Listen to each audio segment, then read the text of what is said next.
देखिए अपन इसमें दिष्टकरण को जान रहे थे, जिसमें अपन ने अर्ध तरंग दिष्टकारी यानी कि हाफ वेव रेक्टिफायर जान लिया था। इसके बाद फिर अपन अब जानेंगे पूर्ण तरंग दिष्टकारी यानी कि फुल वेव रेक्टिफिकेशन क्या है। ये एक इम्पोर्टेंट, वेरी इंपॉर्टेंट टॉपिक है जो कि एग्जाम्स में काफ़ी बार पूछा गया क्वेश्चन है। टॉपिक क्या है अपन अब जान रहे हैं, पूर्ण तरंग दिष्टकारी फुल वेव रेक्टिफायर। पूर्ण तरंग दिष्टकारी या आप इसे कह दीजिए फुल वेव रेक्टिफायर।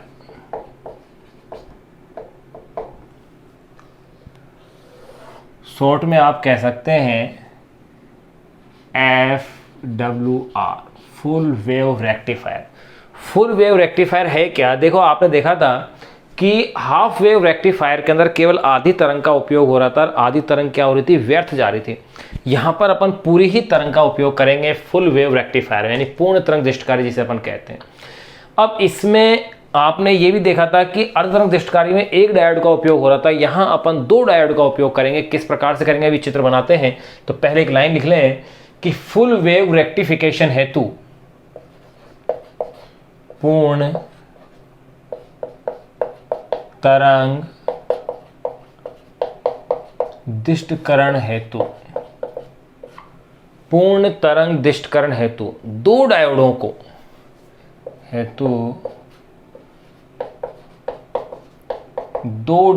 को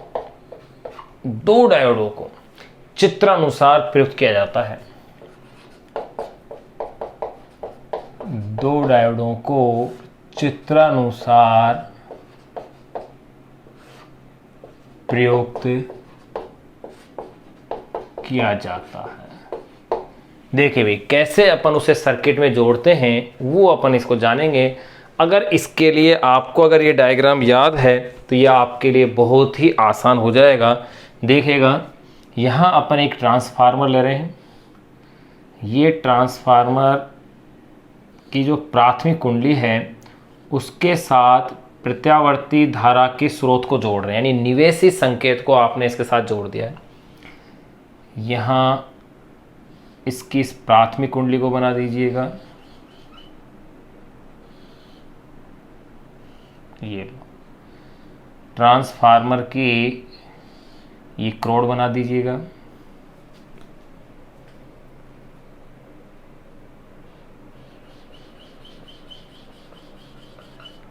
ये सेकेंडरी कोयल बना दी है ट्रांसफार्मर की। ये सेकेंडरी, देखो ये प्राइमरी कोयल P है और ये सेकेंडरी कोयल क्या है, S है। ये इस सेकेंडरी कुंडली का सिरा A है और ये इसका सिरा क्या है, B है। यहाँ देखो हाफ वेव रेक्टिफायर जब अपन ने पढ़ा था तो आपने गौर किया होगा कि वहाँ आधी तरंग का दिष्टकरण किया था। यहाँ पूरी तरंग का दिष्टकरण करने के लिए दो डायोडों का उपयोग कर रहे हैं, जबकि वहाँ एक ही डायोड का अपन ने क्या किया था, उपयोग किया था। तो देखिए एक डायोड ये रहा, नाम दे दीजिएगा इसे डायोड D1। एक डायोड यहां ले लेते हैं,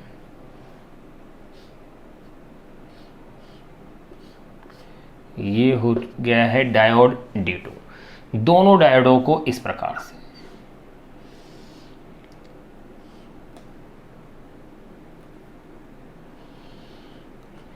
ध्यान रखिएगा, दोनों डायोडों का P भाग द्वितीय कुंडली से जोड़ा गया है, जिसमें से पहले डायोड का P भाग A सिरे से है और दूसरे डायोड का P भाग B सिरे से, यानी कि ये इधर P है तो ये इधर इसमें क्या है, N है। इसका भी ये P है और N, और जो N जो सिरे हैं इनका बिल्कुल मध्य का बिंदु जिसे कि मैं K कह देता हूं, यहां इसके साथ इस द्वितीय कुंडली के मध्य के बिंदु C,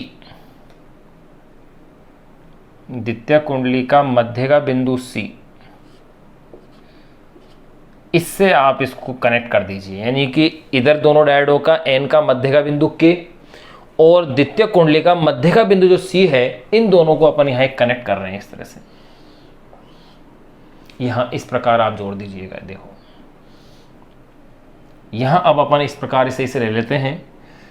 यहां ये लीजिए, अब यहां अब आप इसमें लोड प्रतिरोध का अपन इसमें उपयोग कर लेंगे।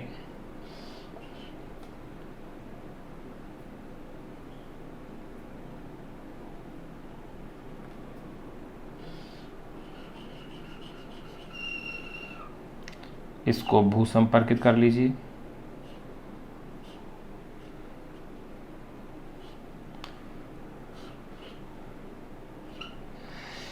ये हो गया है लोड प्रतिरोध RL, जिसके सिरे पर निर्गत वोल्टता अपन ज्ञात करेंगे। ये X हो गया है, ये इसका Y हो गया है, और यहाँ निर्गत वोल्टता जो आपको प्राप्त होगी वो है V0।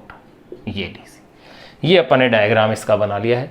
अब इस डायग्राम को देखते हुए इसका डिस्क्रिप्शन करना है, इसका वर्णन करते जाएं आप। जैसा इसमें कहा है, क्या कहा है कि दो डायोडों का उपयोग किया गया है।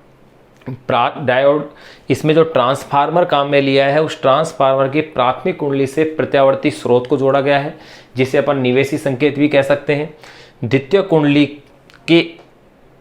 कुंडली जो S है, उस द्वितीय कुंडली S के सिरे A से डायोड D1 और सिरे B से डायोड D2 को, और इनके डायोडों का जो N भाग है उनका मध्य का बिंदु, और जो द्वितीय कुंडली का मध्य का बिंदु C है, वहां से एक उनके मध्य एक लोड प्रतिरोध RL को जोड़ दिया गया है।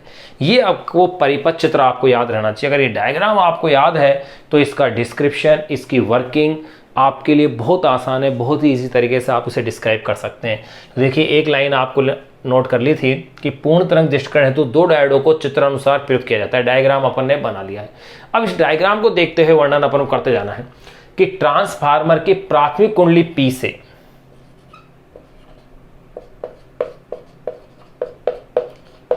ट्रांसफार्मर की प्राथमिक कुंडली P से निवेशी प्रत्यावर्ती स्रोत, P से निवेशी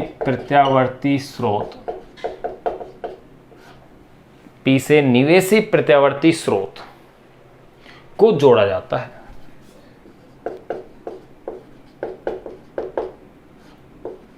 निवेशी प्रत्यावर्ती स्रोत को जोड़ा जाता है। तो देखिए, सही है, ट्रांसफार्मर की प्राथमिक कुंडली P से निवेशी प्रत्यावर्ती स्रोत को जोड़ा जाता है। फिर इसके बाद नेक्स्ट पॉइंट देखिएगा, इसी डायग्राम को देख करके लिखिएगा। डायग्राम में बड़ा स्पष्ट है कि द्वितीय कुंडली S के सिरों से, द्वितीय कुंडली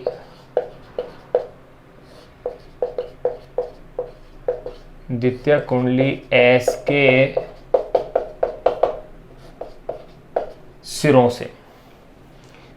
के सिरों से डायोड D1 व D2 के सिरों से डायोड D1 व D2 के P भागों को जोड़ा जाता है। डायोड D1 व D2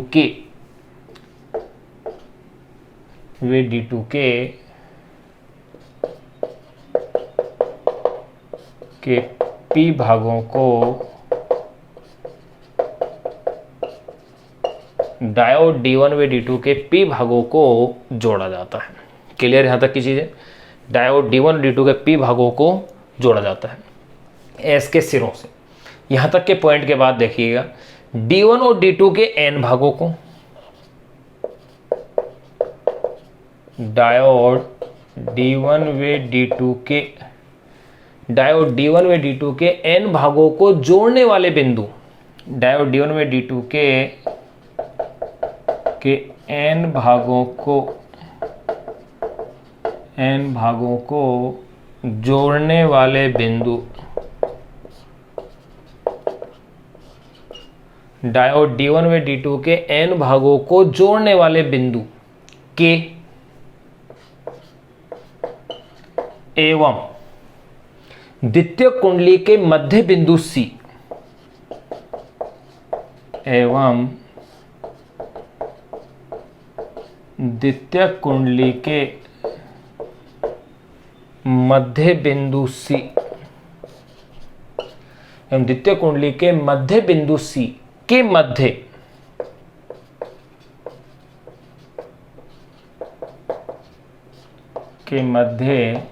लोड प्रतिरोध RL को जोड़ते हैं।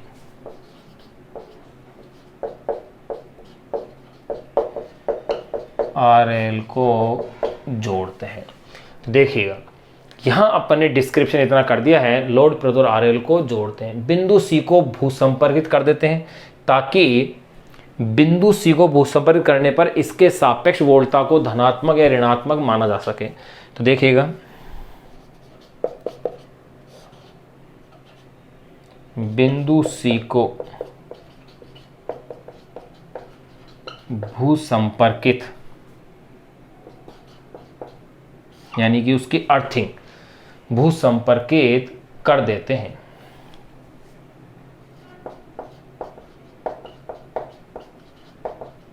बिंदु C को भूसंपर्कित कर देते हैं। बिंदु C के सापेक्ष एक ही समय पर, बिंदु C के सापेक्ष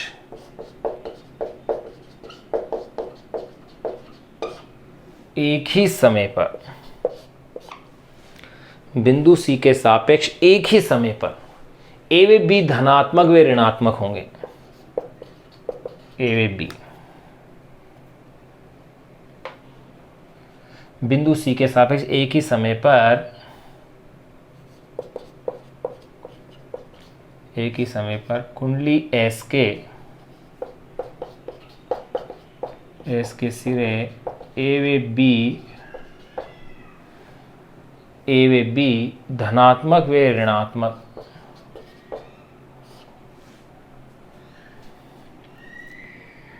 धनात्मक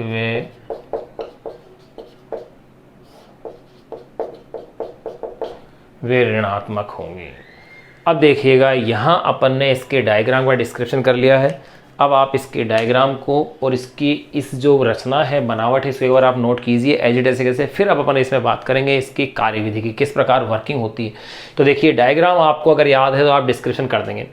पूर्ण तरंग दृष्टिकरण हेतु दो डायोडों को चित्रानुसार प्रयुक्त किया जाता है। डायग्राम आपने बना लिया होगा। ये लिखने के बाद आप डायग्राम को बनाएंगे। डायग्राम बनाने के बाद फिर अपन इसको लिखेंगे। डायग्राम क्या तो साइड में लिखिएगा या फिर डायग्राम के नीचे लिखिएगा। तो देखिएगा, ट्रांसफार्मर की प्राथमिक कुंडली P से निवेशी प्रत्यावर्ती स्रोत को जोड़ा जाता है। द्वितीय कुंडली S के सिरों से डायोड D1 व D2 के P भागों को जोड़ा जाता है। डायोड D1 व D2 के N भागों को जोड़ने वाले बिंदु K एवं द्वितीय कुंडली के मध्य बिंदु C के मध्य लोड प्रतिरोध RL को जोड़ते हैं। बिंदु C को भू संपर्कित कर देते हैं। बिंदु C के सापेक्ष एक ही समय पर कुंडली S के सिरे A और B धनात्मक व ऋणात्मक होंगे। एक बार आप इसे नोट कीजिएगा। फिर अपन अब इसकी बात करते हैं कार्यविधि की।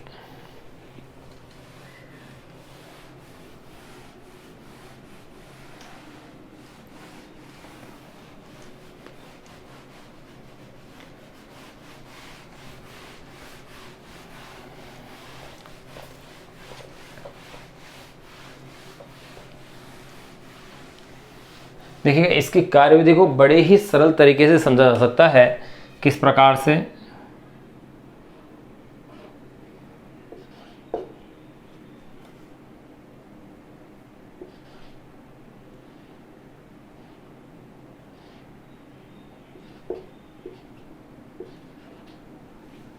देखो, प्रथम अर्धचक्र की अगर अपन बात करें, चलो इसको ग्राफ बना के भी अपन समझ सकते हैं।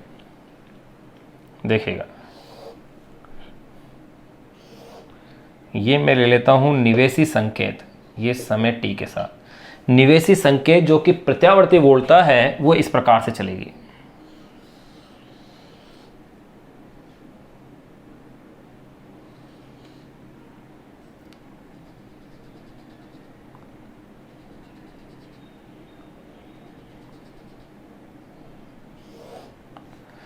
अब देखिएगा, जो प्रथम अर्धचक्र है, देखो ये इस तरह से चलती है, प्लस माइनस प्लस माइनस। प्रथम अर्धचक्र में क्या होगा कि प्रथम अर्धचक्र में जब होगा तो ये देखो यहाँ से यहाँ तक पूरा एक चक्र है। प्रथम अर्धचक्र के अंदर आप देखिएगा कि जो सिरा A है वो कैसा होगा, पॉजिटिव, तो सिरा B कैसा होगा, नेगेटिव। सिरा A पॉजिटिव है, इसका मतलब डायोड D1 है वो अग्र अभिनति में होगा और डायोड D2 जो है वो होगा पश्च अभिनति में। यानी डायोड D2 पश्च अभिनति में है तो ये किसी भी प्रकार की धारा का चालन नहीं होने देगा। अगर धारा का चालन नहीं होने देगा यानी कि डायोड D1 से ही धारा का चालन होगा और उसका पथ होगा A D1 K X Y C A, यानी वापिस से वहीं ये डायरेक्शन का पथ बन जाएगा। वापस लिख देता हूं मैं, देखो ए D1 K X Y C A। अगले अर्धचक्र के अंदर क्या होगा कि जो डायोड अगले अर्धचक्र के अंदर जो कि ऋणात्मक है, तो ये वाला जो डायोड D1 है ये तो होगा पश्च अभिनति में, और ये डायोड D2 हो जाएगा अग्र अभिनति में। अब धारा बहेगी डायोड B से D2 से, यानी कि अब जो धारा का पथ बन जाएगा वो हो जाएगा B D2 K X Y C B। तो आप गौर कीजिए, हर बार धारा किधर से प्रवाहित हो रही है, X से Y की ओर ही प्रवाहित हो रही है। अगर धारा X से Y की दिशा में प्रवाहित हो रही है, यानी कि धारा की डायरेक्शन 1 हो गई, अर्थात ये धारा क्या हो गई, दिष्ट धारा हो गई, जिसकी दिशा X से Y की ओर है, एक ही दिशा में हो गई। तो इस तरह से अपन क्या देख रहे हैं, पूरी ही तरंग का दिष्टकरण अपने पास इसके अंदर हो जाता है। तो देखो यहाँ मैं ले लेता हूँ निर्गत वोल्टता, जो अपन को इस लोड प्रतिरोध RL के सिरों पर जो वोल्टता प्राप्त होगी प्रथम अर्धचक्र में, ये आपको प्राप्त होगी डायोड D1 से, अगले अर्धचक्र में प्राप्त होगी डायोड D2 से, उसके बाद फिर वापस से डायोड D1 से प्राप्त हो जाएगी, फिर वापस से आपको ये प्राप्त हो जाएगी डायोड D2 से। इस तरह से आप देखेंगे कि पूरी तरंग का दिष्टकरण हो जाता है। अगर पूरी तरंग का अगर इस प्रकार से दिष्टकरण होता है तो इसे ही कहा जाता है पूर्ण तरंग दिष्टकारी। लेकिन इस विधि का जो दोष है, वो दोष या ड्रॉबैक ये होता है कि इसके अंदर एक मध्य निष्कासित ट्रांसफार्मर का उपयोग हो रहा है, जो कि कॉस्टली होता है, महंगा होता है। इसलिए इसके स्थान पर आजकल सेतु दिष्टकारी का उपयोग किया जाता है, जिसमें कि 4 डायोड होते हैं, वो ज़्यादा आसान होता है। अब अपन इसकी बात कर लेते हैं कार्यविधि की। देखो बहुत ही सिंपल इसकी कार्यविधि है, जो कि आपने जान ली है। अब देखो जो पॉइंट मैंने बताए थे या आपको अभी समझाए हैं, एक्सप्लेन किए हैं, वो सारे के सारे अब अपन इसको नोट कर लेते हैं। तो देखिएगा किस प्रकार से है कार्यविधि में। प्रथम अर्धचक्र में द्वितीय कुंडली का, प्रथम अर्धचक्र में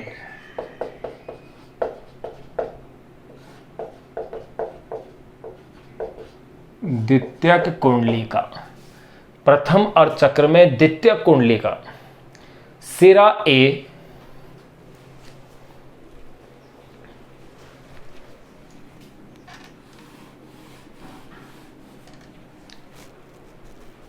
प्रथम अर्धचक्र में द्वितीय कुंडली का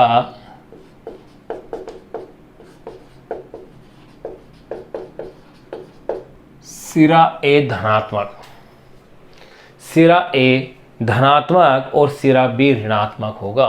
सिरा A धनात्मक व सिरा B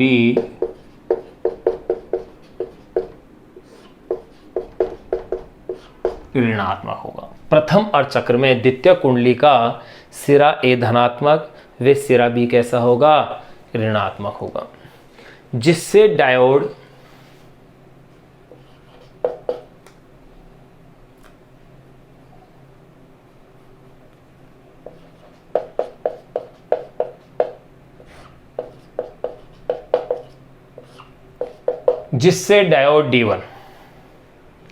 जिससे डायोड D1 अग्र अभिनति में, अग्र अभिनति में वे डायोड D2 पश्च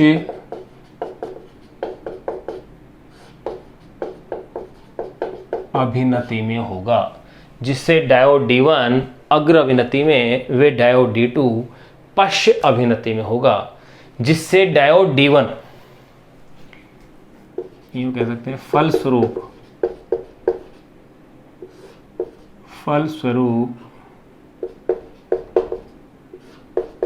डायोड D1 धारा चालन होने देगा। फलस्वरूप डायोड D1 धारा चालन होने देगा। धारा चलन होने देगा, परंतु डायोड D2 नहीं। परंतु डायोड D2 नहीं। फलस्वरूप डायोड D1 तो धारा का चलन होने देगा, लेकिन डायोड D2 धारा का चलन होने नहीं देगा। अब देखो ऐसा है तो इसका मतलब धारा किधर से किधर बहेगी, देखो यूं कह सकते हैं अतः धारा, इस प्रथम अर्धचक्र के अंदर जो धारा होगी, अतः धारा देखो ए से फिर आएगी D1, D1 के X Y CA, अतः धारा D1 के X Y CA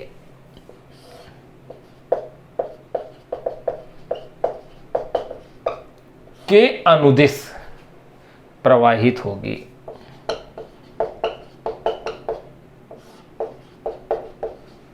ये धारा का पथ बन जाएगा। फिर देखिएगा अगले अर्धचक्र की अगर अपन बात करें तो अगले अर्धचक्र के अंदर धारा का फ्लो क्या होगा। अगले अर्धचक्र के अंदर क्या होगा, डायोड, ये जो डायोड D1 है ये तो हो जाएगा पश्चमवृत्ति में और ये किस में हो जाएगा, अग्रवृत्ति में। क्यों? क्योंकि यहाँ पर तो माइनस आ गया और यहाँ पर क्या आ जाएगा प्लस, यानी ये तो निम्न विभव पर और ये क्या है, उच्च विभव पर। तो देखिएगा नेक्स्ट पॉइंट अपन इसमें क्या कह सकते हैं, अगले अर्धचक्र में द्वितीय कुंडली S का, अगले अर्धचक्र में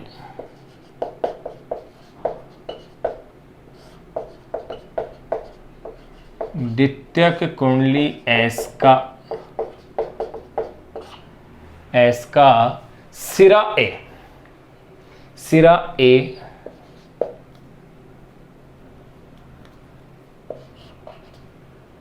S का सिरा A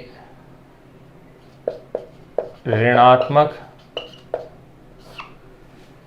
अगले अर्धचक्र में द्वितीय कुंडली S का सिरा A ऋणात्मक वे सिरा B धनात्मक होगा, वे सिरा B धनात्मक होगा, जिससे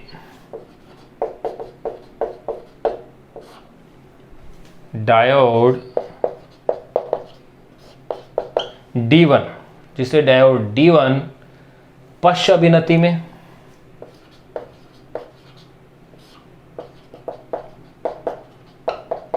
इससे डायोड D1 पश्च अभिनति में, वे डायोड D2 अग्र अभिनति में।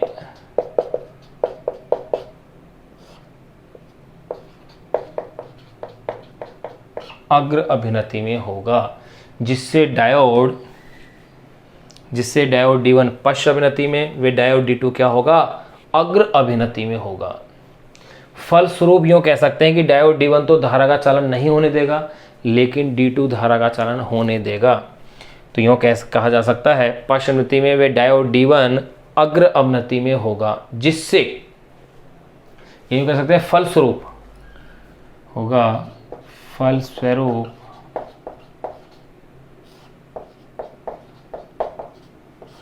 डायोड D1 धारा चालन नहीं होने देगा और डायोड D2 धारा चालन होने देगा। फलस्वरूप डायोड D1 धारा चालन नहीं होने देगा। फलस्वरूप डायोड D1 धारा चालन नहीं होने देगा और डायोड D2 धारा चालन होने देगा, और डायोड D2 धारा चालन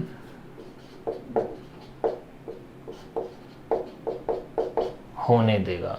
तो इसका मतलब धारा, अब जो धारा बहेगी देखिएगा, अतः धारा, जैसे यहाँ इसमें धारा किसके अकॉर्डिंग थी, पहले आपने देखा था कि D1 के XY CA। तो देखो अतः धारा, अब धारा की डायरेक्शन क्या बनेगी, डायग्राम देखिएगा B_D2 K X Y C B।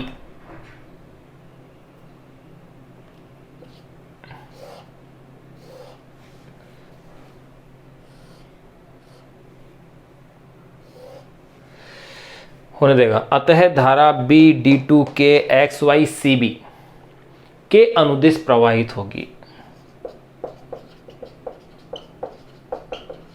के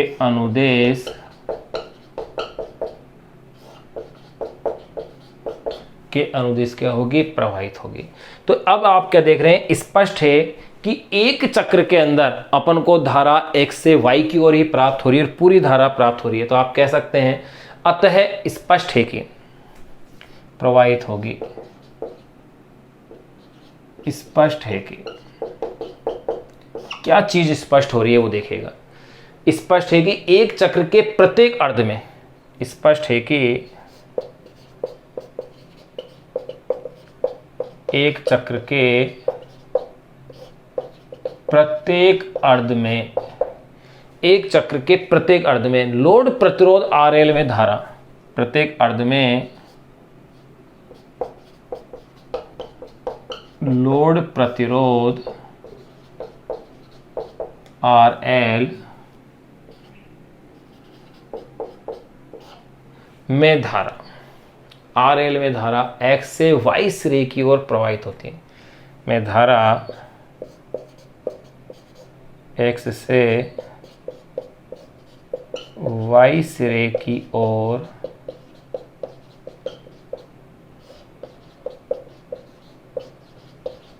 X से Y सिरे की ओर क्या होती है, प्रवाहित होती है।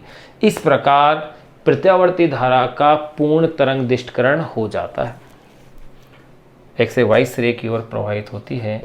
इस प्रकार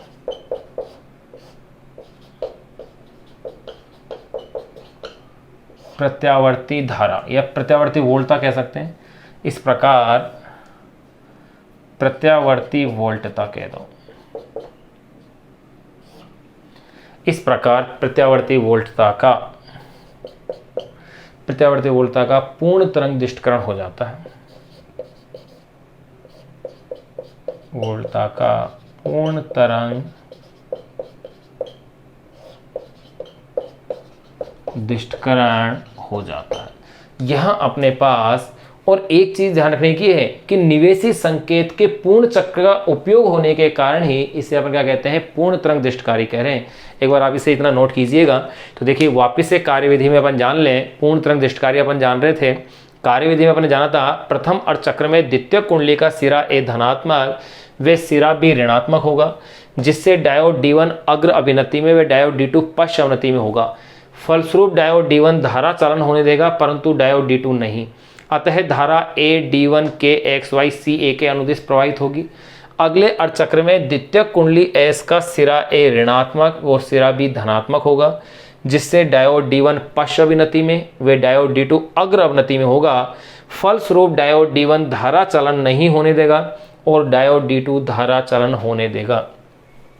अतः धारा B D2 के XY CB के अनुदेश प्रवाहित होगी।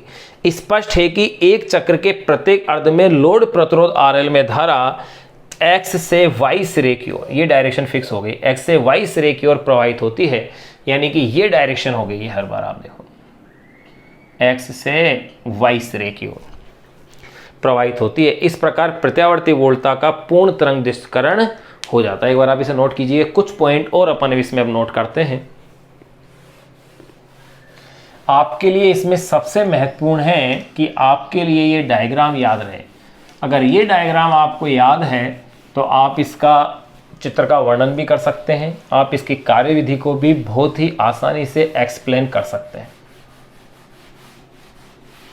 बस इस डायग्राम को देखते हुए करते जाना है कि पूर्ण तरंग दिष्टकरण हो जाता है। यहाँ तक आपने नोट कर लिया था। अब देखिए कुछ एक दो पॉइंट विशेष और अपन इसके नोट कर लें। तो यहाँ मैंने इसको लिख दिया कि पूर्ण तरंग दिष्टकरण हो जाता है। अब देखिएगा इसी के अंदर अपन क्या देख रहे हैं, निवेशी संकेत के पूर्ण चक्र का उपयोग होने के कारण ही इसे फुल वेव रेक्टिफायर कहा गया है। तो यहां पर ये कह देते हैं कि निवेशी संकेत के, जबकि आपने देखा था कि अर्ध तरंग में केवल आधे ही संकेत काम में आ रहा था, आधा वेस्ट हो रहा था। निवेशी संकेत के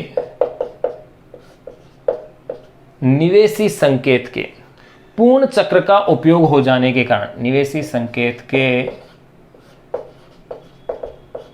पूर्ण चक्र का उपयोग हो जाने के कारण ही इसे पूर्ण तरंग दिष्टकारी यानी कि फुल वेव रेक्टिफायर कहा गया है। अब एक चीज आप ध्यान रखिएगा इसमें, और वो ये कि इस विधि में पूरी तरंग का दृष्टिकरण तो हो रहा है, लेकिन यहां अपने सामने एक कमी आ रही है कि इसमें मध्य निष्कासित ट्रांसफार्मर का उपयोग करना पड़ रहा है, और मध्य निष्कासित ट्रांसफार्मर की कीमत क्या होती है, ज़्यादा होती है, इसीलिए अब सेतु दिष्टकारी का उपयोग किया जाता है। तो यहाँ पर नोट में लिख सकते हैं कि पूर्ण तरंग दिष्टकरण में, पूर्ण तरंग दिष्टकरण यानी कि फुल वेव रेक्टिफिकेशन में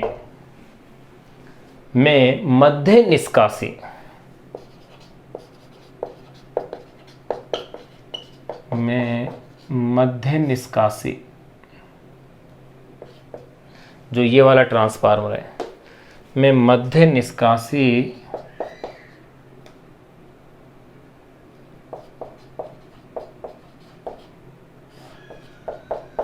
ट्रांसफार्मर का उपयोग किया जाता है।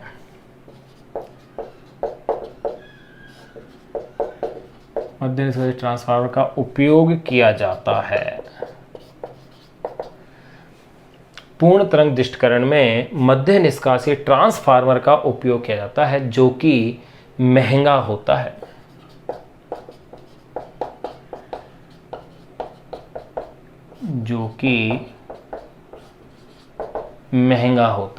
इसीलिए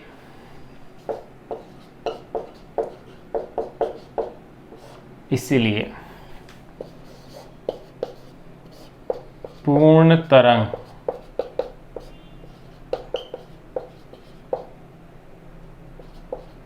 दिष्टकरण हेतु, इसलिए पूर्ण तरंग दिष्टकरण हेतु ब्रिज फुल वेव रेक्टिफायर यानी कि वो कह सकते हैं सेतु दिष्टकारी हेतु